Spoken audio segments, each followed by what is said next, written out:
Jadi kita buat ibadat sudah tentu akhlak kita kat Mekah, hati kita bersih tu kan. Mak bapak kita pada tempat yang sewajarnya.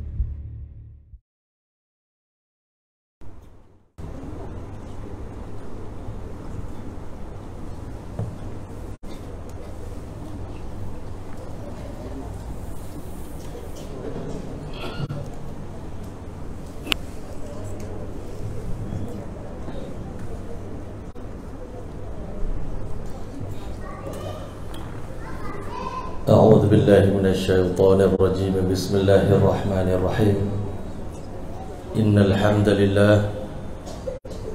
لله نحمده ونستعينه ونستغفره ونؤمن به ونتوكل عليه ونعوذ بالله من شرور أنفسنا ومن سيئات أعمالنا من يهده الله فلا مضل له ومن يضلل فلا هادي له أشهد أن لا إله إلا الله وحده لا شريك له وأشهد أن سيدنا وحبيبنا ومولانا محمدا عبده ورسوله أما بعد لقد قال الله تبارك وتعالى في القرآن المجيد بعد أعوذ بالله من الشيطان الرجيم بسم الله الرحمن الرحيم ولقد خلقنا الإنسان ونعلم ما توسوس به نفسه ونحن أقرب إليه من حبل الوريد إذ يتلقى المتلقيان عن اليمين وعن الشمال قعيد ما يلفظ من قول إلا لديه رقيب عتيد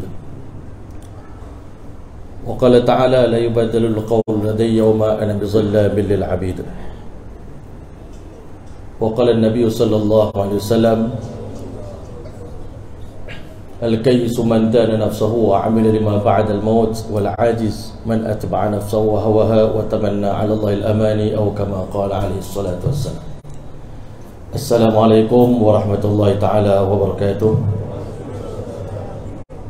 Yang saya muliakan Tuan Pengerusi Majlis, yang dihormati lagi dikasihi Tuan Pengerusi Surau Al-Falah Presiden 9, barisan imam, barisan ahli jawatan kuasa, pimpinan agama, pimpinan masyarakat muslimin muslimat, hadirin hadirat yang dirahmati oleh Allah SWT sekalian. Alhamdulillah, marilah sama-sama kita memanjatkan kesyukuran yang setinggi-tingginya, sedalam-dalamnya kehadirat Allah Subhanahu wa taala. Dengan kasih sayang dan rahmatnya, maka Allah Taala telah mentakdirkan 50,000 tahun sebelum dunia diciptakan, Allah perintahkan kalam untuk menulis takdir kita semua di atas muka bumi ini. Dan di antara takdir itu, kita semua ditulis oleh Allah Ta'ala, dilahirkan di kalangan orang beriman, di kalangan umat baginda Muhammad sallallahu alaihi wasallam. Kelahiran kita, kewujudan kita di muka bumi ini adalah dengan ketentuan dan kehendak daripada Allah Subhanahu wa taala. Allah yang Maha Pengasih, Maha Penyayang, Dialah zat yang menciptakan alam semesta ini dengan kudrat dan iradatnya. Wujudnya alam dunia ini juga dengan kehendak Allah Subhanahu wa taala. Dan Allah yang Maha Perkasa lagi Maha Bijaksana, setelah Allah menciptakan alam semesta ini, setiap makhluk dalam dunia ini ada ketentuan, ada jalan hidupnya sendiri. Matahari ada cara hidupnya sendiri, bulan ada cara hidupnya sendiri. Wasyamsu tajri li mustaqarrin laha. Matahari bergerak mengikut galaksi peredaran yang Allah tentukan, jalan yang Allah tentukan untuknya. Setiap makhluk ada jalannya sendiri. Hatta siang dan malam pun ada perjalanannya sendiri, peredarannya sendiri. Sudah tentu makhluk yang bernama manusia, yang Allah jadikan manusia ini sebagai penentu kepada baik atau buruknya suasana ihwal dalam dunia ini. Suasana dalam dunia ada suasana baik, ada suasana buruk, ada takdir baik, ada takdir buruk, dan segala-galanya Allah tentukan berdasar kepada amalan manusia. Amalan makhluk-makhluk yang lain tidak menentukan apa-apa dalam perjalanan dunia ini. Tetapi seandainya manusia menginginkan mendambakan kehidupan yang baik, maka mereka wajib melakukan amal yang soleh. Amal yang soleh akan dibalas dengan kebaikan, ketenangan, kebahagiaan. Sebaliknya dosa-dosa yang dilakukan oleh manusia akan melahirkan kerosakan, keburukan, suasana yang tidak diingini oleh manusia. Sebab itulah Allah yang maha perkasa lagi maha bijaksana. Di sebalik alam yang kita tengok, yang kita nampak pada hari ini, di sebalik ini ada sebuah nizam ghaibiyah, sebuah sistem ghaib yang kita tak nampak, yang Allah Ta'ala amanahkan kepada para malaikat untuk mengurus perjalanan alam dunia ini mengikut keadaan amal manusia di muka bumi ini. Sebab itu di antara poin penting di dalam bayan Maulana Umar Palampuri rahmatullah alaih, ceramah beliau selalu menekankan kepada kita satu poin, iaitu irtibatul ahwal bil a'mal, hubung kait suasana persekitaran kita ni dengan amalan manusia. Orang yang tidak beriman kepada Allah Subhanahu wa taala, bila berlaku sesuatu perkara yang buruk dalam dunia ni, mereka selalu mengaitkan kepada perkara-perkara yang zahir. Masya Allah, orang yang percaya kepada kebendaan, maka dia akan mencari penyelesaian dari segi aspek kebendaan, dalam keadaan untuk memperbaiki manusia ni pun mereka cari jalan logik. Masya Allah. Sebab itu kadang-kala bila saya bersembang dengan sahabat-sahabat, Masya Allah, kadang-kala bila kita tengok suasana manusia yang semakin hari semakin rosak, semakin buruk, semakin menakutkan. Hari ini ada sebahagian manusia mencari jalan penyelesaian. Ada mencari jalan penyelesaian biasa, macam mana orang bukan Islam mencari jalan penyelesaian. Penyelesaian dia, Masya Allah, kita buat macam-macam tempat untuk kita memulihkan orang yang telah rosak. Kita buatlah tempat-tempat macam-macam, saya tak nak sebut satu persatu, tapi inilah tempat terakhir bagi manusia yang telah rosak, yang selalu mengganggu masyarakat. Mereka akan ditempatkan dalam satu tempat yang tertentu, dan manusia tak tahu nak buat apa lagi dengan orang yang telah rosak ini. Tetapi di sana para anbiya alaihissalatu wassalam diutuskan oleh Allah Ta'ala bawa satu manhaj islahi, satu metodologi islah. Seburuk-buruk manusia pun boleh diperbaiki. Masya Allah, kerana ulama kata manusia ni adalah seperti mesin.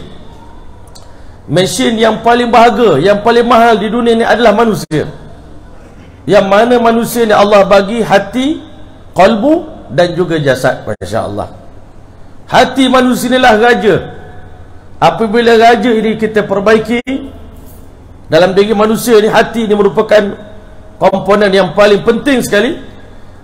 Sehingga Nabi SAW telah bersabda, ala wa inna fil jasadi mudghah, ketahuilah seandainya dalam tubuh badan manusia terdapat segumpal daging. Masya Allah. Idza saluhat saluhal jasadu kulluh. Apabila eloknya hati ini, maka eloklah semua anggota tubuh badan tersebut. Bukan elok anggota. Bila hati baik, bukan sekadar anggota sihat, tetapi akan lahir daripada hati yang baik, amal-amal yang baik, perkataan yang baik, pemikiran yang baik, pendengaran yang baik, penglihatan yang baik, sangkaan yang baik, percakapan yang baik, harapan yang baik.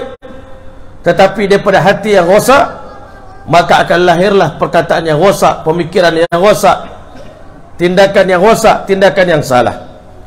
Sebab itulah ulama kata selalunya mesin yang paling mahal, lagi mahal mesin itu, lagilah penjagaan diperlu, kena hantar pakar-pakar, engineer untuk bagi guide kepada orang yang nak menguruskan mesin ni. Masya Allah.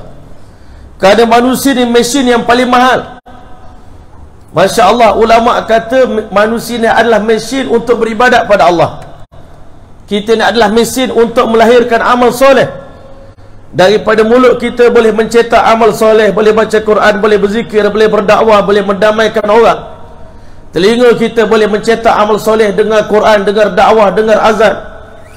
Mata kita boleh melihat, melakukan amal soleh. Mulut kita, Masya Allah, pemikiran kita, pendengaran kita, hati kita. Sebab itulah hadirin dan rahmatillah Allah, untuk mendidik manusia, mengajar manusia macam mana nak gunakan mesin badan ini mengikut kehendak Allah Subhanahu Wa Taala. Allah telah mengutuskan 124,000 para anbiya alaihi wassalatu wassalam. Nabi-nabi ini dihantar ke dunia nak beritahu pada manusia macam mana nak menjalani kehidupan ini.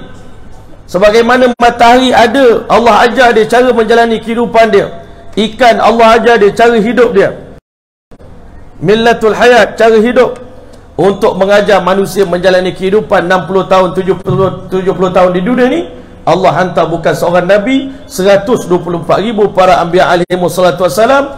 Mereka lah orang yang paling faham kehendak Allah, paling kenal Allah Ta'ala. Mereka golongan yang paling faham apa keperluan manusia yang utama, sehingga para anbiya alaihi wassalatu wassalam datang ke dunia memperbaiki manusia yang telah wafat. Manusia yang berada tebing neraka jahanam dibawa oleh para anbiya alaihi wassalatu wassalam.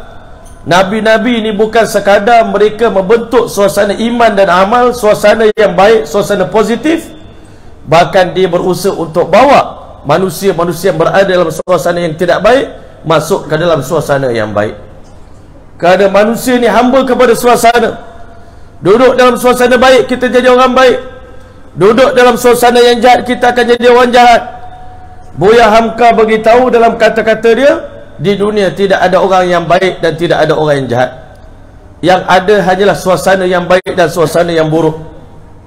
Dan Nabi SAW beritahu, al-mar'u ala dini khalilih.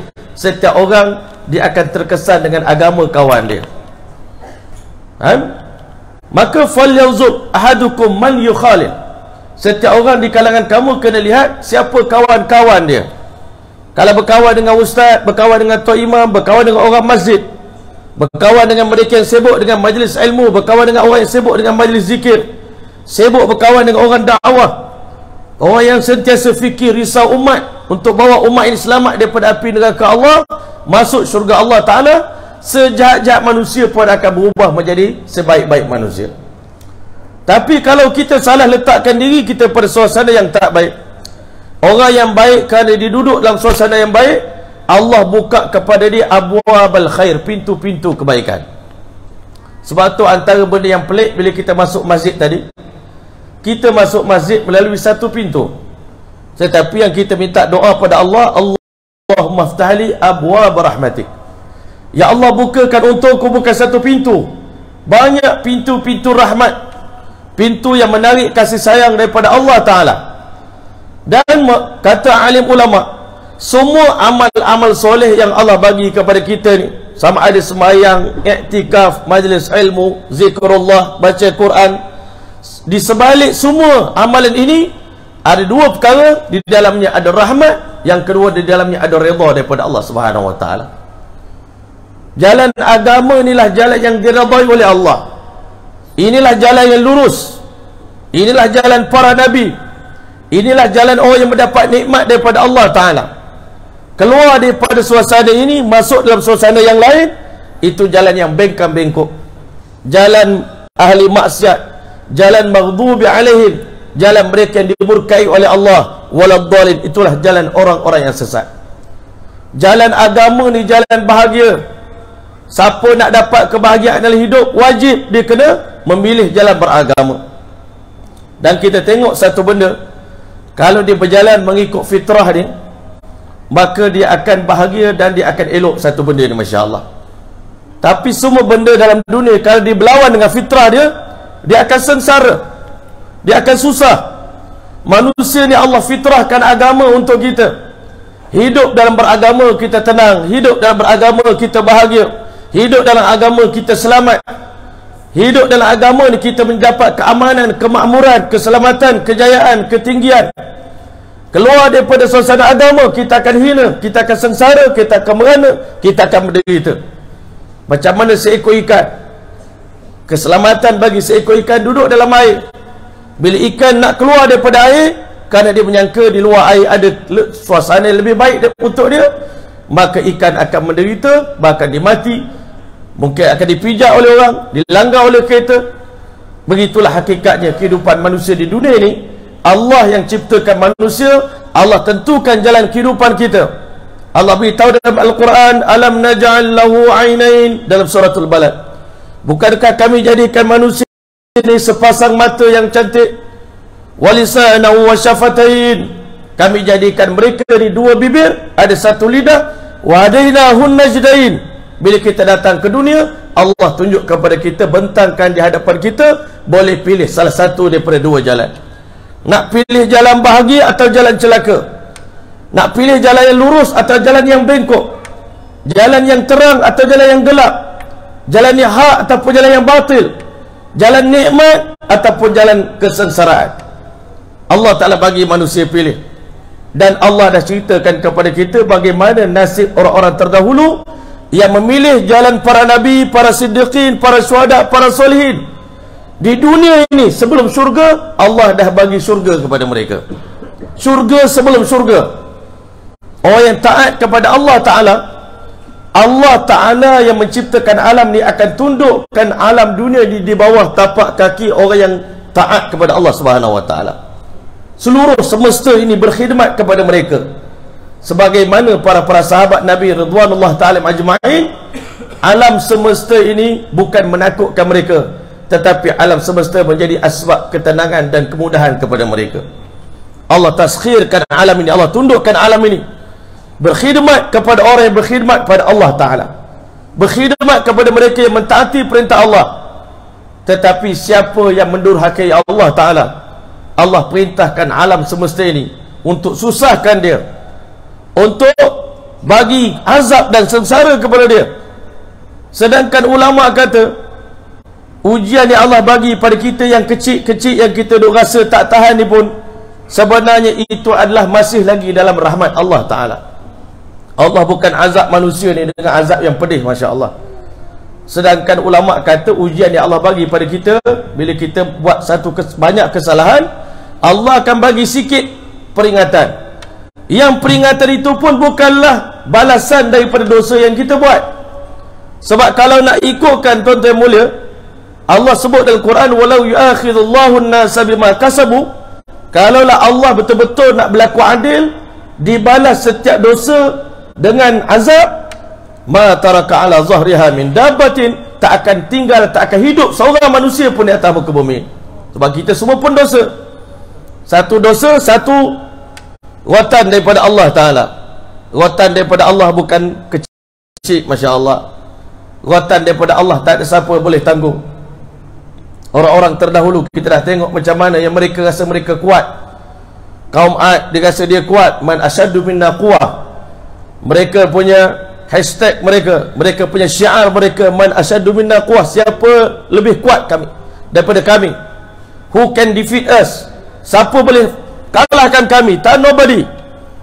Tapi Allah Ta'ala hantar angin sikit je, 8 hari 8 malam, humban mereka, hempas mereka. Akhirnya jadi mereka seperti batang-batang korma yang jatuh bergelimpangan. Masya Allah. Allah Ta'ala nak azab manusia sangat mudah. Ulama kata nak lawan Allah, tak payah. Allah kata lawan makhluk aku dulu kalau boleh. Kalau boleh lawan angin, boleh lawan banjir, boleh lawan taufan, boleh lawan Allah punya tentera. Sedangkan Allah kata wa ma ya'lamu junuda rabbika illahu, tak ada siapa yang tahu tentera-tentera Allah melainkan Allah Ta'ala. Allah kalau nak azab manusia, Allah boleh gerakkan seluruh tentera dia. Angin, air, api, udara, semut-semut, kuman-kuman. Masya Allah. Coronavirus pun kita dah tak boleh nak lawan dah. Bayangkan kalau Allah Ta'ala datangkan dia punya tentera dia. Sebab itu tidak ada jalan untuk lari melainkan kita lari kepada Allah Subhanahu Wa Ta'ala. Fafirru ilallah, larilah kamu kepada Allah Ta'ala. Malakum la tarjuna lillahi waqara. Mengapa kamu tidak mencari ketenangan di sisi Allah Ta'ala? Kamu boleh dapat kesenangan. Dengan taat pada Allah kita akan bahagia. Dengan solat kita akan rasa tenteram. Dengan kita buat suasana baik, kita dibalas dengan kebaikan oleh Allah Ta'ala. Hal jazaa'ul ihsani illa al-ihsan. Tiadalah balasan kebaikan melainkan dibalas dengan kebaikan yang lebih baik lagi. Sebab itu Allah beritahu, in ahsantum ahsantum li anfusikum. Kalau kamu buat baik bukan untuk kami, kata Allah. Ibadat yang kita buat ni bukan untuk memuliakan Allah. Allah beritahu dalam hadis kursi, law anna awwalakum ya ibadi, wahai hamba-Ku, law anna awwalakum wa akhirakum, seandainya yang terawal di kalangan kamu sampai yang terakhir di kalangan kamu, kanu ala atqa qalbi rajulin wahidin minkum, mempunyai hati yang paling bertakwa, hati paling baik, hati seperti hatinya baginda Muhammad sallallahu alaihi wasallam, ketakwaan kamu, kebaikan kamu, mazada dzalika min mulki syai'a, tak menambah apa-apa kehebatan dalam kerajaan kami. Kerajaan kami sedia kala Kerajaan kami maha hebat, maha sempurna. Tak pernah menurun kerajaan Allah Ta'ala pada satu kedudukan yang tak akan terjejas dengan apa pun dosa maksiat yang dilakukan oleh manusia. Dengan ketaatan kita pun tak menambah apa-apa, dengan kedurhakaan kita pun tak menambah apa-apa lagi dalam khazanah Allah Ta'ala. Yas'aluhu man fis samawati wal ard. Setiap hari seluruh makhluk, bukan manusia saja, binatang-binatang pun berdoa kepada Allah. Allah tunaikan segala hajat manusia. Yas'aluhu man fis samawati wal ard kulla yawmin huwa fi sya'n. Setiap hari Allah berada pada kedudukan yang maha tinggi, yang maha agung, yang maha hebat, yang maha perkasa, yang maha bijaksana. Allah suruh kita taat pada dia bukan kerana Allah perlukan ibadat kita. Sekali-kali pun Allah tak perlukan solat kita. Sekali-kali pun Allah Ta'ala tak perlukan kita punya bacaan Quran kita. Sekali-kali pun Allah tak perlukan zikir daripada kita. Sekali-kali pun Allah tak perlukan dakwah daripada kita. Kalau manusia tak nak melakukan ibadah kepada Allah, Allah boleh guna makhluk-makhluk yang lain selain daripada kita untuk beribadah kepada Allah Ta'ala. Dan itulah yang sedang berlaku. Di saat manusia sedang derhaka pada Allah di muka bumi ini, selain daripada manusia, tak ada satu pun makhluk yang durhaka pada Allah Ta'ala. Seluruh makhluk ini beribadat kepada Allah. Seluruh manusia seluruh makhluk bersujud pada Allah. Seluruh makhluk bertasbih memuji Allah Ta'ala. Sabbaha lillahi ma fis samawati wa ma fil ard. Bertasbih memuji Allah seluruh makhluk di langit, seluruh makhluk di muka bumi ini. Kalau manusia tak nak ibadat kepada Allah, ibadahnya para malaikat lebih daripada mencukupi, Masya Allah. Nabi SAW beritahu, Attatis sama malam Isra' wal Mi'raj. Aku dengar langit mengeluh. Langit seakan-akan menanggung bebanan yang begitu berat, kerana di atas permukaan langit penuh dengan para malaikat. Ma min mawdi'in, tidak ada ruangan kosong di langit. Walau biqaidi shibrin, walau dengan kadar satu jengkal, illa wa fihi malakun wadi'un jabhatahu sajidan lillahi ta'ala. Melainkan di setiap ruangan yang kosong itu ada malaikat yang meletakkan dahi mereka untuk bersujud pada Allah Ta'ala. Sujud malaikat jauh lebih sempurna daripada sujud kita. Semayang malaikat lebih sempurna daripada semayang kita. Sujud mereka sedikit pun tak ada ingat pada makhluk. Ibadat mereka tak diselang-seli dengan kedurhakaan pada Allah Ta'ala. Kita hari ini Masya Allah buat baik pada Allah sekejap, tapi buat jahat banyak. Ingat pada Allah sekejap, lalai pada Allah banyak. Khalatu amalan salihan wa akhir sayyi'ah. Majoriti di kalangan kita mencampur adukkan kebaikan dengan keburukan. Masya Allah. Ini duduk dalam masjid buat baik, kejap lagi keluar buat semula kesalahan, nanti taubat balik. Tapi Allah yang maha pengasih, maha penyayang, Allah Ta'ala tidak ambil kesalahan manusia pada setiap kesalahan yang dia buat. Sebab itu kata Nabi SAW, tidak ada satu zat yang lebih sabar daripada Allah Ta'ala. Allah adalah yang sabur, yang maha penyabar. Kita hari ini tengok orang buat maksiat sikit pun tak boleh dah pecah kepala kita tengok orang ni. Masya Allah, bila dia nak bertaubat, bila dia nak mati ni. Tengok orang buat dosa, geram betul tengok. Allah lagi geram kalau nak kira. Allah tengok hari-hari aku bagi makan orang kafir ni 5 bilion, 6 bilion. Bila mereka nak sembah aku ni? Daripada kecil sampai mati aku bagi dia makan, aku bagi dia pakaian, aku bagi dia kenderaan, aku bagi dia nikmat, aku bagi dia kehidupan, segala keperluan aku yang bagi, tapi dipuji selain daripada aku. Kalau nak kira nak marah, Allah lagi marah. Tapi Allah sabur, Allah maha penyabar. Tengok hamba tak solat tidur, tak apa, bagi dia nyenyak tidur lagi. Allah bagi kepada kita nikmat. Sebab Allah Ta'ala jadikan dunia ni sebagai darul imtihan, negeri untuk Allah menguji manusia. Dekat dunia ni buatlah apa nak buat dulu. Nak pilih jalan Nabi pun tak apa. Allah beritahu, inna khalaqnal insana min nutfatin amsyad, kami ciptakan manusia daripada air mani yang bercampur baur. Faj'alnahu sami'an basira, kami jadikan dia makhluk yang boleh mendengar, boleh melihat. Inna hadainahu sabil, kami tunjuk jalan di hadapan mereka, imma syakiran wa imma kafura. Nak jadi orang bersyukur ataupun nak jadi orang yang kufur pada Allah Ta'ala. Bagi orang yang kufur pada Allah, inna a'tadna lil kafirina salasila wa aghlala wa sa'ira. 3 benda bagi orang yang kufur pada Allah di hari kiamat, dia akan kena 3 azab. Salasil, aghlal, sa'ir. Allah bagi orang yang derhaka pada Allah dan tidak hari kiamat. Sekarang ni kita rasa bertuah jadi orang kafir. Kita tengok orang kafir macam bertuah je dia. Dia buat dosa macam-macam pun Allah tak ambil lagi, tak tangkap lagi.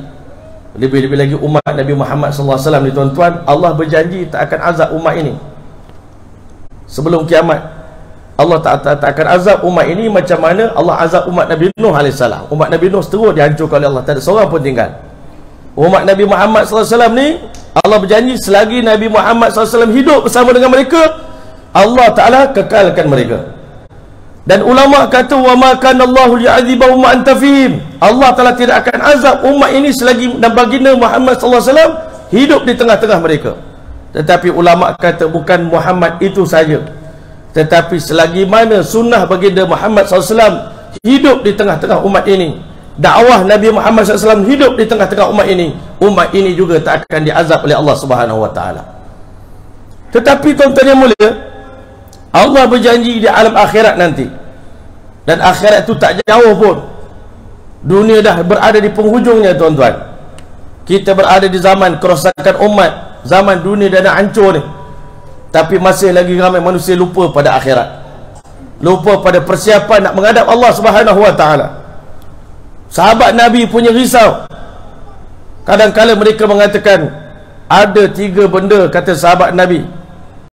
Tak salah saya Salman Al-Farisi radhiyallahu ta'ala beritahu, ada 3 benda dalam dunia ni, bila saya terfikir tentang benda tu, saya akan duduk seorang-seorang, akan menyebabkan saya menangis. Masya Allah.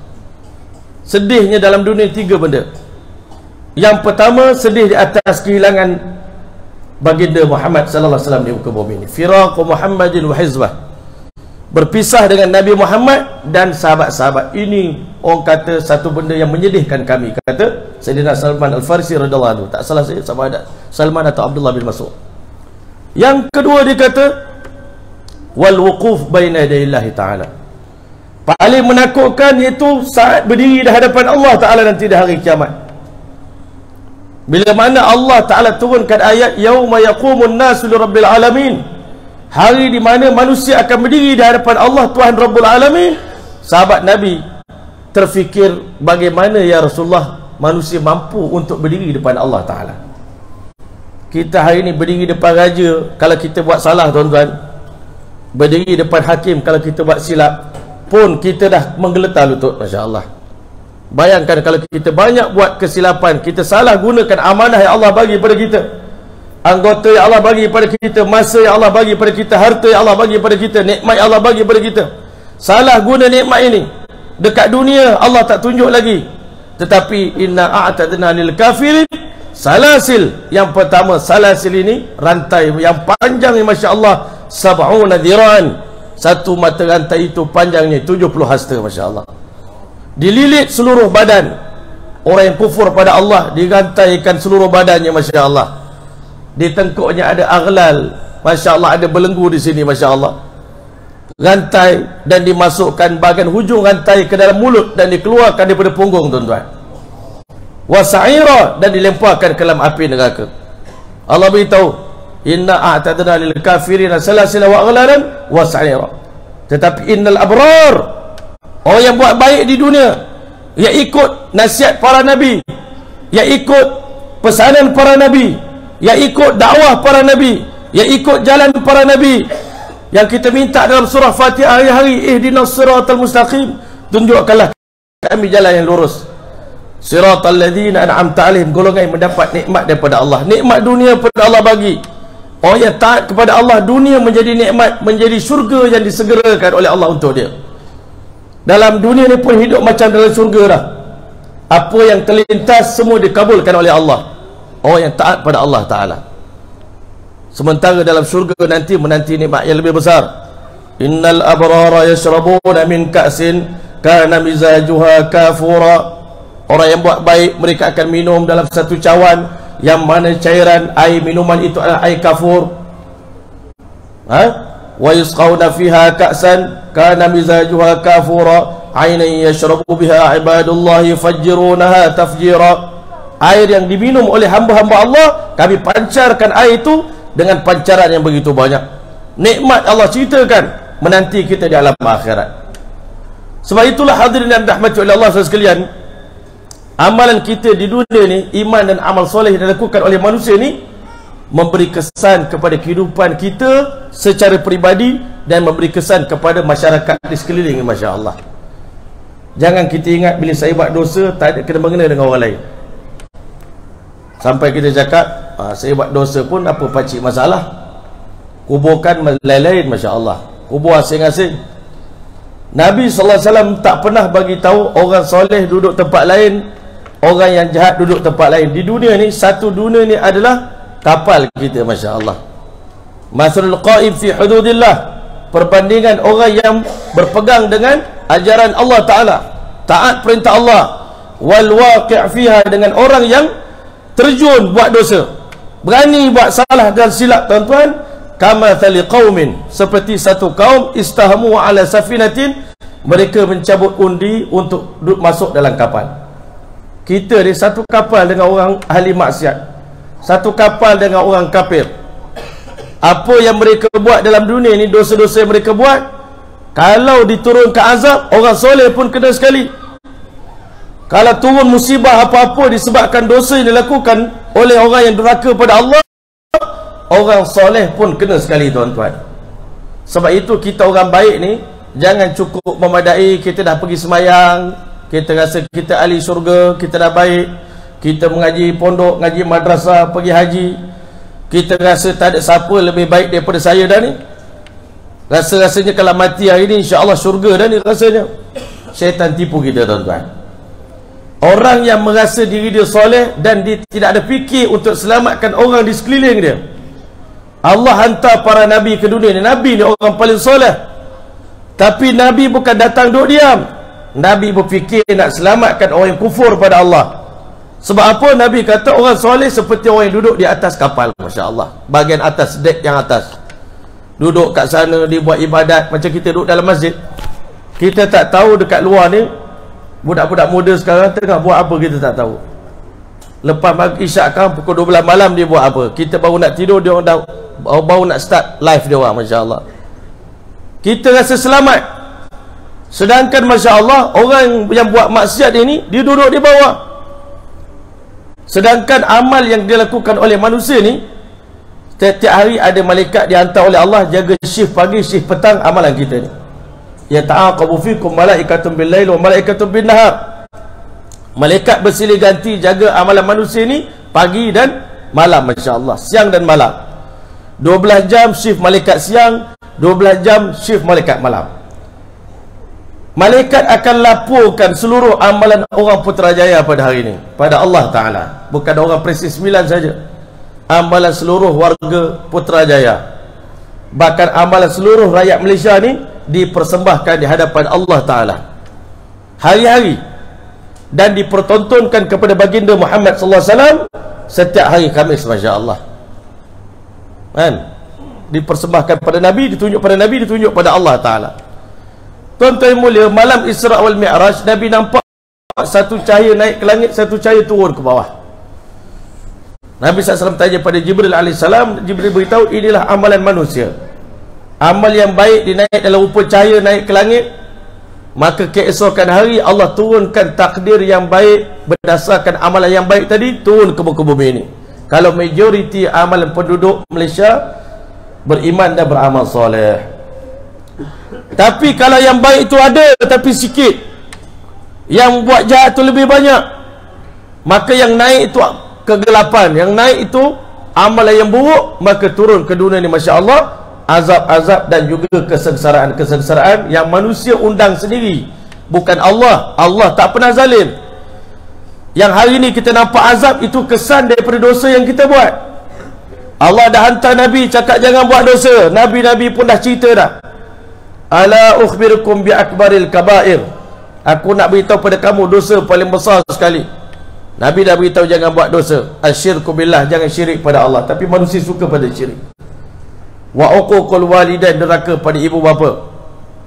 Meninggalkan solat, minum arak, berzina, ya, membunuh manusia tanpa sebab. Ini dosa-dosa besar. Allah dah beritahu jangan buat. Kalau buat, kalau ditimpa musibah, maka jangan salahkan Allah Ta'ala. Aku tak pernah zalim pada manusia. Ini semua bala yang datang adalah kamu yang panggil, kamu yang jemput. Tapi kalau kita buat baik, Masya Allah, turun hujan, turun rahmat, turun keberkatan. Sebab itu ulama kata amalan manusia ni sangat memberi kesan. Para pendosa ni seperti satu kumpulan manusia duduk di bawah.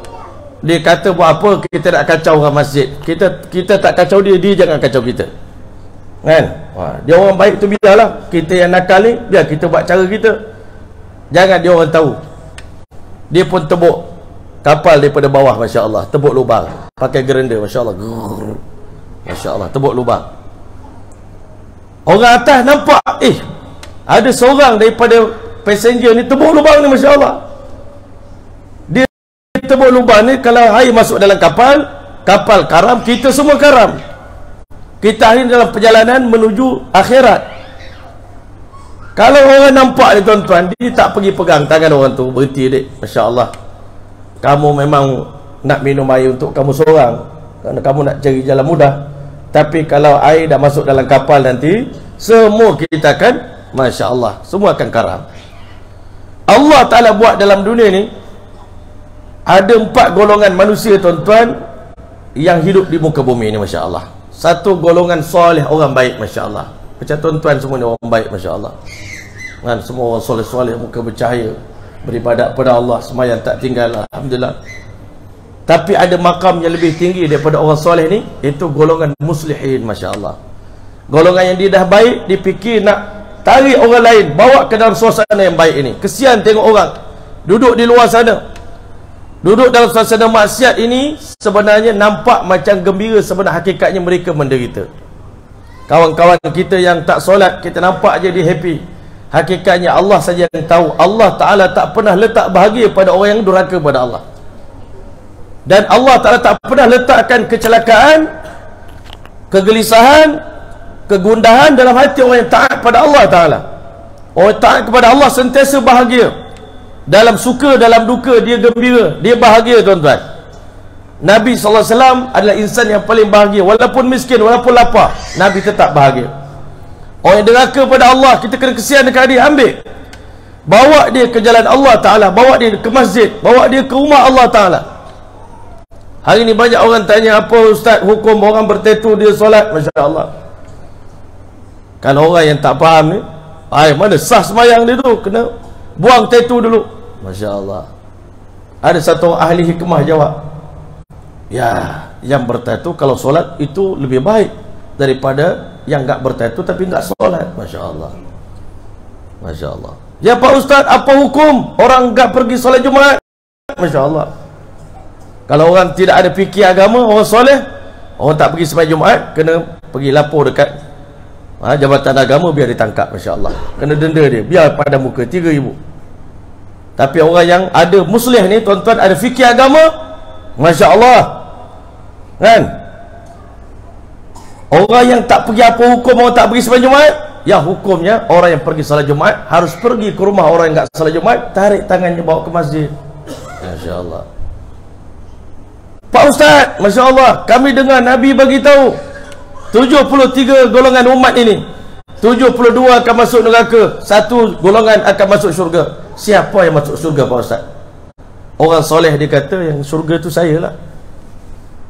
Orang muslih dia kata golongan yang selamat adalah golongan yang bawa 72 golongan ahli neraka tu, bawa masuk ke syurga Allah Ta'ala. Tuan-tuan mulia, agama bukan dengan nafsu, agama dengan kesedaran. Jumpa orang soleh, saya dah bunuh 99 orang, macam mana hukumnya? Weh, awak ni pendosa besar ni, jahat. Saya tak pernah jumpa orang jahat macam awak ni. Teruk benarnya. Bunuh 1 orang pun Allahu Akbar, neraka dah. Kamu bunuh 99 orang lagi teruk. Memang tak ada peluang bertaubat. Dia pun tikam orang tu, Masya Allah. Jumpa orang yang ada muslih, tuan-tuan, ada fikir risau nak selamatkan manusia. Dia tahu walaupun dia dah bunuh 99 orang, tetapi bukan 100 orang dah dibunuh, tetapi keampunan daripada Allah, kemaafan daripada Allah, pintu taubat belum ditutup, dia belum mati lagi, masih ada peluang bertaubat. Orang muslih ni, tuan-tuan, fikir dia sangat tinggi, Masya Allah. Mudah-mudahan Allah pilih kita jadi golongan muslihin. yang mana Allah sebut wa ma kana rabbuka liyuhlikal qura bizulmin wa ahluha muslihun. Kalau datang bala kepada satu-satu tempat, bala yang besar, banjir, ribut, taufan, tsunami, orang soleh akan terkena musibah, tetapi orang muslim akan diselamatkan oleh Allah Ta'ala. Orang soleh ni dibuat baik, dibuat seorang-seorang. Siti Aisyah radhiyallahu ta'ala tanya pada Nabi SAW, anhu laku wa fina salihun, adakah kami akan binasa sedangkan ramai orang soleh-soleh di sekeliling kami? Nabi kata, na'am, betul. Idza kathratil khabath, bila kekejian dah melampau-lampau merebak, tak ada orang pergi cegah, tak ada orang pergi, orang kata, ubah maksiat ini, maka nanti azab Allah didatangkan, orang-orang soleh pun akan terkena azab itu. Samalah bila kapal dah tenggelam, maka orang soleh pun tenggelam juga. Dia air ni nak tenggelam, bukan dia kata awak orang baik, okey awak kami selamat, orang yang jahat je kami nak tenggelamkan. Air dia tak pilih, tuan-tuan. Time banjir datang semua kena. Sebab itu Allah hanya berjanji dalam Quran, falamma nasu ma dzukiru bihi fatahna alaihim abwaaba kulli syai' hatta idza farihu bima utu akhadnahum baghtatan fa idza hum mublisun. Maka tak kala orang soleh datang beri peringatan, bagi nasihat, bagi dakwah, ajak kita tinggalkan maksiat, berhijrahlah, berubahlah, ni masuk tahun baru dah ni, tinggalkan maksiat, ayo kita ke masjid, jom kita baiki diri, islah diri, jom kita keluar ke jalan Allah Subhanahu wa taala. Falamma nasu ma dzukiru bi, ada orang dapat peringatan, disambut benda tu, tuan-tuan, diterima, betul saya ni dah jauh ni, tolong bawa saya tuan, pimpin saya boleh ustaz. Kita pun bawa dia dekat pelan-pelan, Masya Allah, jadi golongan kita, jadi orang-orang soleh, Masya Allah, duduk dalam suasana baik, dia pun jadi orang baik. Ada satu golongan diberi peringatan, dia melupakan apa yang diberi peringatan. Fatahna alaihim abwaaba kulli syai', lepas dia buat dosa, kami buka lagi pintu-pintu kenikmatan. Muhammad Umar Palampuri rahmatullahi alaih beritahu, manusia ni orang baik, ada makin baik Allah bagi dia makin senang, ada orang bila dia buat baik dia makin susah. Ada dua golongan, tapi baik atau senang atau susah, dia dalam redha Allah Ta'ala. Ada orang dia makin buat dosa makin senang, makin kaya, bisnes makin menjadi. Ini istidraj daripada Allah untuk dia, Allah nak dia lebih sesat lagi. Ada orang dia buat dosa, dia menderita sampai nak bunuh diri pun ada. Dua-dua ni dalam murka Allah Ta'ala. Yang senang pun dalam murka Allah, yang susah pun dalam murka Allah Ta'ala. Sebab itulah tuan-tuan dan rahmatul Allah, Nabi-Nabi ni tak nak tengok umat dia menderita. Sebab itu Nabi-Nabi ni, walau dicaci, walau dihamun, walau dimusuhi, mereka tetap bawa manusia dengan penuh kesabaran, bawa manusia ni dekat kepada Allah, supaya manusia jadi kekasih Allah Subhanahu wa Ta'ala. Dan natijahnya tuan-tuan, hidup manusia di sini akan makmur. Kampung kita jadi kampung yang diberkati oleh Allah Ta'ala. Bila seluruh penduduk Putrajaya ni beriman, bertakwa kepada Allah, Allah berjanji dalam Quran, walau anna ahlul qura amanu, seandainya penduduk satu kampung itu semuanya beriman pada Allah Ta'ala, wattaqau, dan bertakwa pada Allah, la fatahna alaihim barakatim minas sama'i wal ard, kami akan buka pintu keberkatan di langit dan di bumi. Masya Allah. Nabi-Nabi ni bukan bunuh orang jahat, lepas tu bina satu masyarakat bawah yang baik. Tidak. Nabi-Nabi ni bawa orang jahat itulah jadi orang baik, penjenayah itulah jadi para sahabat Nabi, pembunuh itulah jadi kekasih-kekasih Allah Ta'ala. Nabi datang ke dunia tak pernah judge siapa-siapa, orang ni dah tak ada hidayah dah, orang ni ahli neraka ni, tak boleh dah, tak ada lagi. Sebaliknya Nabi-Nabi datang ke dunia berdakwah sungguh-sungguh, pujuk musuh-musuh Allah yang ketat, hatta Abu Jahal sekalipun, Abu Lahab sekalipun, Nabi kita SAW pujuk rayu untuk mereka semua selamat daripada azab Allah Ta'ala. Nabi tak pernah mengharap Abu Jahal masuk neraka, Nabi tak pernah berharap Abu Lahab masuk neraka, tetapi mereka yang pilih jalan itu. Sebab itu tak boleh salahkan Allah, tak boleh salahkan Nabi-Nabi, tak boleh salahkan alim ulama. Semua mereka telah jalankan tanggungjawab dengan sempurna, nak pastikan manusia ini hidup aman bahagia. Dan bila kita taat pada Allah Ta'ala, Allah Ta'ala akan jadikan alam semesta ini berjalan mengikut kehendak kita. Masya Allah. Kita nak hujan, Allah bagi hujan. Kita nak buah, Allah bagi buah. Kita nak apa? Kita nak sejuk, Allah bagi sejuk, Allah bagi angin, Masya Allah. Tapi bila mana manusia derhaka pada Allah, apa yang manusia nak tak akan ditunaikan oleh Allah. Sebab apa? Allah sebut dalam hadis kursi, abdi, wahai hambaku, anta turidu wa ana urid. Engkau ada keinginan, aku pun ada keinginan. Wala yakunu illa ma urid. Tak akan berlaku melainkan apa yang aku nak dalam dunia ni. Dan kehendak Allah Ta'ala itu akan berlaku. Iradatullahi hiyal wujud. Kehendak Allah itulah yang akan berlaku. Tak akan berlaku ikut kehendak manusia. Bahkan punya hebat Allah Ta'ala, Allah sebut dalam surah Yasin, innama amruhu idza arada syai'an ay yaqula lahu kun fayakun. Bila Allah menghendaki sesuatu, bila Allah kata jadi, maka jadilah. Tak ada siapa boleh menghalang. La mani'a lima atait. Tak ada siapa yang boleh menghalang apa yang Allah nak bagi. Wala mu'tiya lima mana'at. Dan tak ada siapa boleh bagi apa yang Allah tak nak bagi. Iyamsaskallahu bidurrin fala kashfalau illahu. Kalau Allah Ta'ala iyamsaskallahu bidurrin, kalau siapa Allah Ta'ala nak timpakan kemudaratan ke atas diri dia, tak ada siapa boleh menyingkap musibah itu melainkan Allah Ta'ala. Kalau Allah nak bagi azab, keburukan, tak ada siapa boleh angkat azab itu melainkan Allah. Wa in yuridka bi khairin, kalau Allah nak bagi kebaikan pada kita, fala radda li fadlih, tak ada siapa boleh menolak kurniaan Allah Ta'ala. Sebab itulah hari ini Allah kata, kamu nak, aku pun nak. Kamu ada keinginan sebagai manusia, aku sebagai Rabb yang ciptakan kamu, aku pun ciptakan kamu dengan keinginan aku. In sallamtani fima uridu, kalau kamu serahkan pada aku apa yang aku nak, tunaikan solat, bayar zakat, taat pada Allah, tinggalkan maksiat, makmurkan rumah Allah. Hari ini benda yang paling besar dalam dunia ni yang kita kena hidupkan adalah masjid-masjid ni, tuan-tuan. Masjid adalah markas iman, markas takwa. Masjid ialah tempat rahmat Allah, tempat berkat turun dalam kampung kita ni. Masjid ni hari-hari menarik rahmat untuk sebarkan kepada penduduk kampung kita. Bila masjid ini hidup 24 jam, hidup dengan amalan macam amalan Masjid Nabawi, daripada masjid inilah akan lahir generasi yang beriman dan bertakwa pada Allah Ta'ala. Hari ini kita bercita-cita nak lahirkan generasi yang beriman bertakwa. Kita tulis dekat sekolah kita, melahirkan generasi yang bertakwa, generasi yang beriman, generasi yang soleh. Masya Allah. Sebenarnya minta maaf cakap, tempat melahirkan anak-anak yang soleh bukanlah, Masya Allah, memanglah madrasah apa semua tu tempat yang bagus, tetapi tempat yang sebenar, tempat asal melahirkan insan yang bertakwa kepada Allah adalah masjid. Masya Allah. Zaman Nabi SAW, semua orang-orang bertakwa dilahir daripada produk masjid. Orang-orang soleh lahir daripada produk masjid. Orang-orang muslih lahir daripada produk masjid. Masjid bukan tempat datang 5 waktu sembahyang balik, bukan. Masjid ni perlu diaktifkan 24 jam dengan amal-amal Masjid Nabawi, dakwah, kena ada taklim, pengaji, ada ibadat, ada khidmat. 4 amalan ini digabung dan semua orang Islam masuk dalam masjid, masuk dalam, Masya Allah, satu mesin yang akhirnya akan mengeluarkan orang yang bertakwa pada Allah Ta'ala. Sahabat Nabi tak pernah hantar anak mereka pergi madrasah, melainkan di masjid Nabi. Masya Allah.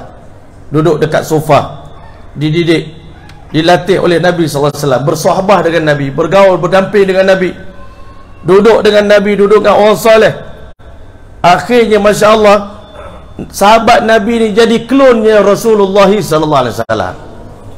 Sebab itu Allah kata Nabi Muhammad SAW ni sirajan munira, pelita yang menerangi. Ulama kata sebagaimana Allah hanya perlukan satu lampu di malam hari, satu lampu, satu mentol di siang hari untuk terangkan dunia. Betul? Nak terangkan dunia ni satu je mentol, di malam hari Allah gunakan bulan. Masya Allah. Di siang hari nak terangkan dunia ni, Allah cukup sebiji mentol matahari untuk terangkan alam semesta, dunia dan di akhirat. Cukup satu saja pelitanya, iaitu baginda Muhammad sallallahu alaihi wasallam. Sahabat Nabi duduk dengan Nabi seperti satu pelita. Kita cucuh pula pelita nombor 2, lilin nombor 2, daripada satu pelita jadi 2 pelita. Sahabat Nabi ambil daripada api yang sama tetapi dengan keterangan yang sama. Masya Allah. Begitulah sepatutnya, tuan-tuan, hari ini semua masjid-masjid di dunia ni, kalau kita nak suasana kampung kita jadi baik, Masya Allah, hari ini kita ditakutkan dengan suasana-suasana di luar. Masya Allah, saya dengar Masya Allah, tadi ada orang beritahu kawasan-kawasan sini dah mula Masya Allah ada sikit-sikit gejala-gejala yang tak sihat. Masya Allah, nak sebut pun tak payah sebut lah. Masya Allah, kita pun dalam ketakutan, kebimbangan. Orang soleh kalau kita tak pergi keluar, ambil orang yang durhaka pada Allah, dibawa ke rumah Allah, satu hari nanti orang yang di luar sana dia akan jadi orang yang menakutkan kita. Masya Allah, kita takut dengan dia orang. Macam mana kita hari ni, kita ada kebun yang cantik, bersih, tapi kebun jiran sebelah tu semak samun, penuh dengan ular, kalajengking, binatang-binatang buas banyak dalam kebun dia, dalam ladang dia. Tuan-tuan yang mulia, kita dah bersih, kebun kita cantik dah, masjid cantik dah, orang masjid semua dah jaga amalan, tapi kita, jiran kita, kiri kanan 40 depan, 40 belakang, 40 kiri dan kanan, Masya Allah, 120 biji rumah keliling kita ni. Kalau ada orang yang derhaka pada Allah Subhanahu Wa Taala, yang tidak taat pada Allah, yang tak solat, yang tidak tutup aurat, kesan daripada dosa mereka ni pun terkena kepada kita juga. Masuk juga ular dia tu dalam kebun kita, lalu juga kurang-kurang dalam kebun kita juga. Sebab itulah hari ni tak dapat tidak, kita hari ni kena keluar daripada keselesaan kita ni. Daripada jadi orang soleh, kita kena jadi golongan muslihin. Masya Allah, bukan semestinya kita kena jadi murabbi, kena jadi ulama, tidak. Tapi kita dah fikir macam mana nak mengajak dia ni, macam mana cara nak mengajak dia ni. Masya Allah, sayang ke dia? Bukan benci, sayang. Hari ni Masya Allah, ulama kata kita jangan benci kepada pendosa. Kita benci pada dosa yang dia buat, tapi jangan benci pada pendosa itu. Kenapa? Satu orang pendosa, hari ni dia bertaubat pada Allah, hari ni dia menjadi kekasih Allah Ta'ala. Kita jangan pernah kita rasa orang ni tak adalah hidayah dia ni. Ini masalah kita. Dan orang yang jahat pula, dia ada dua kategori. Masya Allah.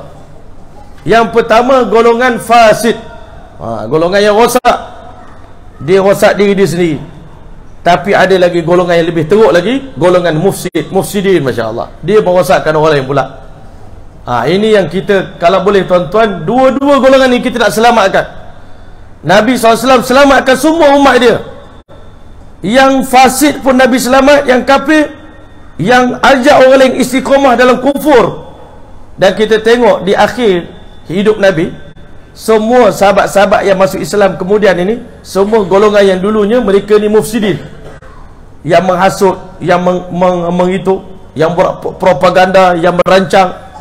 Tapi akhirnya Masya Allah, kita tak burukkan para sahabat, tak ada niat.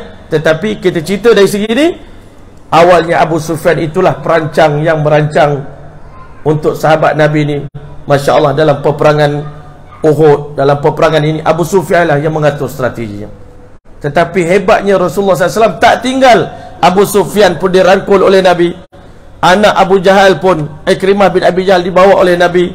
Sampai semua orang taat pada Allah Ta'ala. Sampai apa tuan-tuan mulia?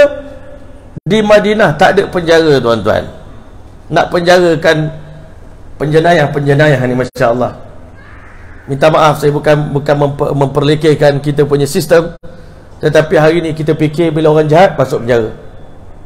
Dah tak boleh buat apa, masuk penjara. Biar dia duduk diam, tak kacau orang. Lepas tu kalau dia dah lepas habis masa dia, keluarkan pada penjara. Itu penyelesaian yang kita fikir. Tapi kalau dia buat jahat lagi, masuk lagi berulang kali, keluar masuk dalam penjara. Tengok dia ni tak nak berubah, last sekali panggil orang, tembak, mati. Ataupun dah tak boleh buat apa, gantung. Masya Allah. Itu penyelesaian yang manusia boleh fikir tuan-tuan. Setakat itu, kalau kita pilih jalan penyelesaian bukan cara Nabi, maka itulah kita punya penyelesaian. Tetapi Nabi SAW bawa penjenayah ini dekat pada Allah, menjadi kekasih Allah. Ubah mereka, mencegah kemungkaran, bukan sekadar cegah, tetapi mengubah orang yang ahli mungkar itu menjadi kekasih Allah Ta'ala. Sehingga pada zaman Nabi SAW tidak diperlukan penjara-penjara untuk memenjarakan orang beriman ini, kerana semuanya dah jadi baik. Suasana itu dah jadi baik, elok. Suasana aman, tenteram. Tak ada orang mencuri, tak ada orang merompak, tak ada orang menyamun. Zaman Nabi begitu sempurna iman para sahabat. Kalau dia buat dosa, dia sendiri akan datang mengaku pada Nabi SAW, "Ya Rasulullah, aku telah berzina, sucikanlah aku wahai Rasulullah." Zaman Nabi semua orang begitu. Bila buat dosa dia takut. Macam Nuaiman. Tuan-tuan selalu dengar kisah dia kelakar, tuan-tuan. Peminum arak yang tegar di kalangan sahabat Nabi. Dia bukan suka minum, tapi dah ketagih sebelum Islam terlalu banyak minum arak. Masuk Islam, hukum arak dah diturunkan. Tapi setiap kali dia minum arak, dia datang jumpa Nabi SAW. Apa sebatlah saya, wahai Rasulullah. 80 kali sebatan. Sahabat nanti lepas kena sebat, datang lagi, ya Rasulullah, sebatlah saya. Sahabat Nabi kata, ya Rasulullah, orang macam ni tak ada cara lain melainkan kita pancung je dia ni, kan? Manusia biasa ni, bukan Nabi. Kita hati kecil, tuan-tuan, geram tengok orang buat maksiat. Kalau boleh kita nak pukul dia, matikan dia. Tetapi Nabi SAW beritahu sesungguhnya Nuaiman termasuk orang yang mencintai Allah dan Rasul. Walaupun dia banyak buat dosa, tetapi hati dia dah penuh dengan keimanan pada Allah Subhanahu Wa Taala. Inilah generasi yang kita harapkan, tuan-tuan. Bila mana kampung kita ni semua orang ada fikir mengajak orang kepada kebaikan, satu hari nanti segala anasir-anasir yang tak baik ini akan keluar daripada kampung kita. Ataupun orang yang buat masalah tu sendiri dapat hidayah, Masya Allah. Orang yang terlibat, Masya Allah. Kadang-kadang, Masya Allah, kita bawa kawan-kawan kita berhijrah, tuan-tuan, bagi lapangkan masa, kumpul setiap bulan 3 hari iktikaf dalam masjid. Supaya apa, tuan-tuan? Orang yang tak biasa dengan suasana masjid ni, Allah Ta'ala akan bagi dia ketenangan duduk dalam masjid, berkawan dengan orang yang soleh, duduk dalam suasana malaikat, tidur dalam masjid, iktikaf dalam masjid. Selalu saya cakap, kawan-kawan kita iktikaf dalam masjid ni, Masya Allah, hotel 1000 bintang. Tidur dalam masjid ni, ketenangan yang Allah bagi punya hebat. Tidur dalam hotel 5 bintang pun tak puas, tak puas pun tidur. Tapi kalau kita iktikaf dalam masjid, ketenangan yang luar biasa. Balik-balik, alhamdulillah, daripada berbagai-bagai background, tuan-tuan, alhamdulillah, dengan iktikaf dalam masjid, kesan duduk dalam masjid ini sangat besar. Sebab itu Nabi-Nabi semua mengajak umat nak baiki umat ini, bukan di tempat lain, bukan di camp-camp, bukan di camp motivasi sini, tuan-tuan. Bawa mereka dalam masjid dan hidupkan amal dalam masjid. InsyaAllah ta'ala, seburuk-buruk manusia pun akan berubah menjadi sebaik-baik manusia. Saya nak tutup dengan kisah satu orang bernama Sumamah radhiyallahu ta'ala anhu. Sumamah ni, tuan-tuan, dia satu orang ketua kabilah Arab, Masya Allah, orang terkenal.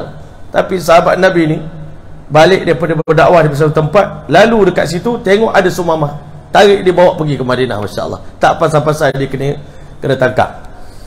Dia pun dikurung dalam Masjid Nabawi. Nak beritahu kepada kita ni, masjid lah tempat nak jadikan orang jadi baik, Masya Allah. Kita hari ni pening nak hantar ke mana anak kita nakal-nakal ni, Masya Allah. Sebenarnya kita manusia hari ni fikir, bila dah teruk nakal ujung-ujung baru kita nak cari penyelesaian. Sebenarnya daripada kecil dia lah kita dah kena bentuk. Kalau kita tak nak anak kita jadi sumber ketakutan pada kita, daripada kecil lagi kena bentuk anak kita jadi anak yang soleh. Kalau daripada kecil macam ni dah bawa pergi masjid, insya-Allah budak ni tak akan jadi masalah pada masyarakat di masa akan datang. Biasanya orang buat masalah ni orang yang hati tak pernah pergi masjid. Dia bukan jahat, tetapi kerana dia tak pernah dibentuk. Macam binatang buas, tuan-tuan, kuda yang liar, memang dia liar sebab dia tak pernah dibentuk. Tapi bila dibentuk, dia jadi jinak, Masya Allah. Manusia begitu juga. Tuan-tuan rahmat Allah, Sumamah ni ditawan dalam masjid 3 hari 3 malam, Masya Allah.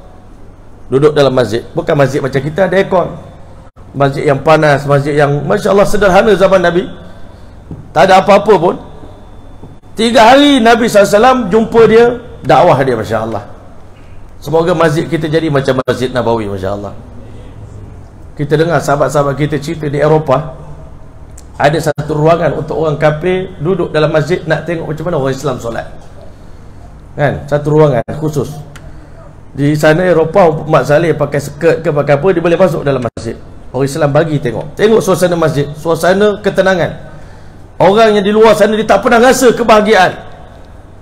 Dia nak sangat tengok bahagianya orang Islam ni, tenang je duduk dalam masjid, Masya Allah.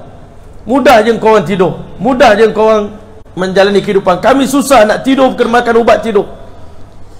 Tuan-tuan rahmat Allah, Sumamah ni 3 hari duduk dalam masjid. Nabi dakwah dia daripada pagi sampai ke petang, sampai Nabi pun penat. Sahabat Nabi kata, ya Rasulullah, penat Tuhan dakwah dia. Dia tak dengar. bagi kami pancung kepala dia. Itu je ubat dia, Masya Allah. Kita ini gitulah tuan-tuan, kurang sabar. Berdakwah kita ni kurang sabar. Semoga Allah bagi kita kesabaran Nabi-Nabi, Masya Allah. Nabi-Nabi ni, selagi orang tu tak mati dengan kufur, selagi tu dia ada peluang. 3 hari Nabi dakwah dia, tuan-tuan, Masya Allah. 3 hari Nabi dakwah dia. Hari ketiga, dia kata, ya Rasulullah, kalau Tuan lepaskan saya hari ni, saya ni orang yang sangat pemurah, saya berjanji saya akan hantar bantuan kepada orang Islam. Nabi pun lepaskan dia. Bila Nabi lepaskan dia, tuan-tuan, dia pun keluar daripada masjid. 2-3 langkah dia masuk semula. Ada ulama kata dia basuh kaki masuk dalam Masjid Nabawi. Dia pun mengucapkan asyhadu an la ilaha illallah wa asyhadu anna Muhammadar Rasulullah. Nabi pun hairan, sahabat Nabi pun hairan. 3 hari Nabi dakwah, kamu penat Nabi. Kamu sanggup tengok Nabi penat, ajak kamu masuk Islam, kamu tak nak masuk Islam. Nabi lepaskan kamu, baru kamu masuk dalam masjid. Masya Allah, dan mengucap kalimah syahadah. Apa hari nak main-main ke? Dia kata, wahai sahabat-sahabat, kamu kan nak bunuh aku daripada awal lagi, kan? Hanya Rasulullah SAW saja yang penyayang, yang pengasih, yang bagi aku harapan. Sebenarnya aku dah tertarik dengan akhlak baginda SAW sejak hari pertama aku masuk dalam masjid. Tetapi kerana aku bimbang kalau aku masuk Islam pada hari pertama, kamu semua menuduh aku masuk Islam kerana nak selamatkan diri, nak supaya Nabi lepaskan aku. Aku nak elakkan diri aku daripada kena fitnah. Aku masuk Islam ikhlas kerana Allah Ta'ala. Selepas Nabi lepaskan aku masuk balik dalam masjid. Sebab itulah hari ni, tuan-tuan yang mulia, masjid ni tempat yang paling indah, tempat yang paling baik, pusat tarbiyah yang paling sempurna, pusat islah diri, baiki diri yang paling baik. Nak baiki anak-anak, bawa datang ke masjid. Nak baiki remaja, bawa datang ke masjid. Nak baiki penjenayah, bawa datang ke masjid. Hidupkan dia dengan suasana masjid, dan kita layan mereka dengan layanan baik. Satu hari nanti insya-Allah Ta'ala tak akan ada satu jenayah pun berlaku dalam kampung kita ni, Masya Allah. Kalau tidak, tuan-tuan, kita letih lah, tuan-tuan. Letih lah kita, kan? Dulu pernah kita ditakutkan dulu. Kami duduk di kampung-kampung dulu pun tak selamat, Masya Allah. Dengar rumah orang tu kena, bila pula rumah kita nak kena, Masya Allah. Kadang-kadang dia orang ni nekat buat macam-macam. Bila kita tak pergi nasihat dia orang, tak tarbiyah dia orang, mereka jadi berbahaya kepada kita. Tetapi kalau kita pergi dekati mereka, santuni mereka, bawa mereka, Masya Allah, akhirnya mereka ni jadi aset. Dia bukan jadi liability, tapi bahkan mereka jadi aset kepada negara, aset pada agama. Anak-anak muda ni lah satu hari nanti akan jadi pejuang agama Islam yang terhebat. Macam mana Khalid Al-Walid di zaman jahiliah, dia jadi asbab kemudaratan pada para sahabat, tapi selepas Islam dia jadi aset yang mempertahankan agama. Sebab itulah, tuan-tuan rahmatullah, sama-sama kita berazam dan kita berdoa. Tak cukup kita jadi orang soleh, melainkan kita kena jadi golongan muslihin. Bagus dah jadi orang masjid, orang surau, jadi AJK, Masya Allah, majlis ilmu dan sebagainya. Tetapi kita kena fikir macam mana orang di luar sana, apa cara sekalipun yang kita pandai, cara kita nak tackle. Tuan-tuan semua orang bisnes, Masya Allah, semua orang kerajaan, semua tahu macam mana nak nego dengan orang, kan? Nak nego dengan orang baik, nak nego dengan orang yang ni. Budak-budak ni kadang-kala dia nakal. Kenapa? Kerana dia tak pernah mendapat sentuhan kasih sayang daripada sesiapa pun, Masya Allah. Banyak kami bawa budak-budak yang terlibat dengan macam-macam keadaan. Hanya dengan kita suap mulut dia makanan, tuan-tuan, mengalir air mata ni. Mudah sangat nak tackle orang ni. Dengan kita cium dahi dia, cium pipi dia, nangis dia. Rupanya dalam hidup kami tak pernah dapat kasih sayang, tak pernah ada orang menyayangi kami, tak pernah ada orang puji kami. Itu yang menyebabkan kami memberontak. Tapi bila kami jumpa siapa-siapa boleh menyantuni kami dengan baik, kami bersedia macam sahabat Nabi. Kami dah jumpa Muhammad SAW, kami tak akan tukar lagi, Masya Allah. Kami punya Nabi selain daripada baginda Muhammad SAW. Kami dah bagi jiwa raga kami untuk bersama dengan baginda SAW. Jadi kan itu, tuan-tuan rahmatullah sekalian, untuk kita selamatkan kampung kita ni daripada segala musibah. Tak dapat tidak, kita orang masjid kena tarik rahmat Allah Ta'ala. Tarik rahmat Allah Ta'ala dengan amal kita, kan? Masya Allah. Ulama kata ada beberapa amalan bila ada dalam kampung itu, tuan-tuan, Allah Ta'ala akan pelihara kampung itu daripada segala keburukan. Yang pertama, selagi mana ada golongan yang berulang alik ke masjid, Masya Allah. Ulang alik ke masjid ni, kita nampak apa kena mengena dia dengan bala, tuan-tuan. Allah Ta'ala suka tengok orang berjalan kaki ke masjid. Paling afdal jalan kaki ke masjid. Itu amalan yang boleh menolak bala daripada kampung kita, masya-Allah. Yang kedua, adanya manusia yang menangis beristighfar pada Allah di tengah malam. Mudah-mudahan kita lah jadi orang itu, tengah-tengah malam menangis beristighfar, bertaubat pada Allah Ta'ala. Yang ketiga, tuan-tuan yang mulia, adanya golongan yang berkasih sayang kerana Allah Ta'ala, bertemu dan berpisah kerana Allah Ta'ala. Ini amalan kita kena buat.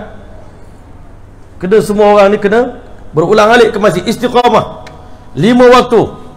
Cuba hidupkan. Kita sibuk macam mana di tempat kerja kita, pastikan surau kita pergi. Ini amalan menangkis azab yang nak turun, tuan-tuan. Tetapi kalau tak ada 3 amalan ni, kampung kita terdedah kepada musibah yang besar. Sebab itulah hari ini saya cakap kat kawan-kawan, Malaysia adalah salah satu daripada bumi yang dirahmati oleh Allah Ta'ala. Allah setakat ni tak pernah uji rakyat Malaysia dengan bala yang besar-besar, tuan-tuan. Tak ada gempa bumi, tak ada tsunami, tak ada macam-macam. Allah jaga negara kita ni. Tetapi jangan sampai benda ni jadi istidraj kepada kita, kemakmuran negara kita tu jadi sebab kelekaan bagi kita, kita menambah jauh lagi daripada Allah Ta'ala. Kita tak nak begitu. Kemakmuran yang Allah bagi ni, kalau kita balas dengan kebaikan, amal soleh, Allah telah akan turun lagi keberkatan demi keberkatan yang tak dapat kita bayangkan, tuan-tuan. Mudah-mudahan Allah telah bagi kita kefahaman, insya-Allah Ta'ala. Jadi kerana itu, insya-Allah sama-sama kita memperbaiki ahwal. Bila kita tengok suasana tak baik berlaku, caranya adalah kita memperbaiki diri kita masing-masing. Cek diri kita. Sehingga Umar bin Al-As radhiyallahu anhu masa ditawan Mesir, dia tengok ada satu benda tak elok dalam Mesir. Apa dia? Sungai Nil setiap tahun akan minta seorang anak gadis untuk dicampakkan ke dalam Sungai Nil, baru dia nak mengalir. Itu satu perkara yang tak baik. Maka Umar bin Al-As radhiyallahu anhu hantar surat kepada Amirul Mukminin Sayyidina Umar bin Khattab radhiyallahu anhu. Sayyidina Umar hantar 2 surat ke Mesir. Satu, risalatun min Amirul Mukminin ila Umar ibn Abdul Aziz. Umar bin Al-As radhiyallahu anhu, Amirul Masr, Amir Mesir. Satu surat kepada Amir Mesir. Penguasa Mesir, apa kamu kena buat? Perbaiki amalan kamu. Sebab amalan ketua ni memberi kesan kepada rakyat di bawah jagaan kita. Amalan kita, amalan mak ayah bagi kesan pada anak, amalan suami bagi kesan buruk pada isteri, amalan pemimpin bagi kesan buruk pada rakyat.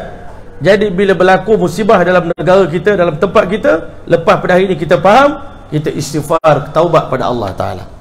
Banyakkan taubat, banyakkan istighfar, solat taubat, ajak orang ramai beristighfar. Semoga Allah Ta'ala angkat musibah daripada kita. Yang kedua, barulah Sayyidina Umar hantar surat kepada Sungai Nil. Seandainya kau mengalir dengan keinginan hatimu, mengalirlah kamu. Seandainya kau mengalir dengan perintah Allah, kami mengharapkan engkau mengalir. Tetapi kalau kau mengalir dengan diri kamu, kami sikit pun rakyat Mesir tidak berhajat kepada sumbangan kamu, wahai Nil. Semenjak daripada hari itu sampai hari ini, ulama kata surat Sayyidina Umar jatuh ke Sungai Nil, Sungai Nil punya gerun dengan surat Sayyidina Umar. Sampai hari ini Sungai Nil akan terus mengalir dan tak akan pernah surut lagi, tuan-tuan. Inilah kuasa yang ada pada orang beriman yang Allah bagi, kodrat pada orang yang taat kepada Allah. Surat mereka memberi ketakutan pada makhluk-makhluk ciptaan Allah Ta'ala. Tetapi kalau kita deraka pada Allah Ta'ala, seluruh makhluk tak akan dengar cakap kita. Sampai satu hari nanti kita tengok semua benda tak dengar cakap kita. Anak tak nak dengar cakap kita, isteri tak nak dengar cakap kita. Kita tanya, kenapa semua orang tak nak dengar cakap saya? Jawapan dia, sebab Tuhan tak dengar cakap Allah Ta'ala. Sebab Tuhan tak dengar cakap Allah, jadi semua benda makhluk yang dikontrol Allah tak dengar cakap Tuhan. Tapi kalau Tuhan nak semua orang dengar cakap Tuhan, Tuhan kena taat perintah Allah Subhanahu Wa Ta'ala. Barulah seluruh orang keliling kita akan dengar cakap kita, taat kepada kita. Jadi kali itu insyaAllah mudah-mudahan Allah bagi taufik. Sehajatnya nak panjang lagi, tapi lepas ni kami ada meeting sikit. InsyaAllah janji dengan orang tu pun 9.30 dah kena sampai di rumah dia. Jadi kali itu insyaAllah kita berhenti dulu. Mudah-mudahan apa yang kita kongsikan bersama insyaAllah berikan kepada kita kefahaman.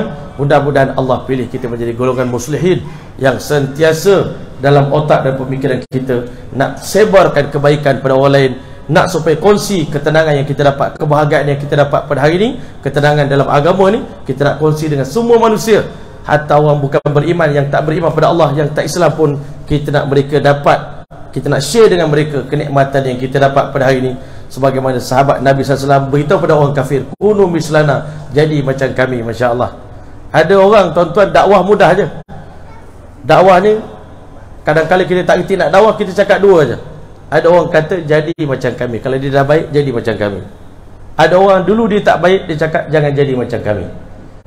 Mudah nak dakwah tuan-tuan. Adik jangan jadi macam pakcik tahu. Pakcik ni dah terlewat, dah tua-tua pun tak pandai mengaji lagi.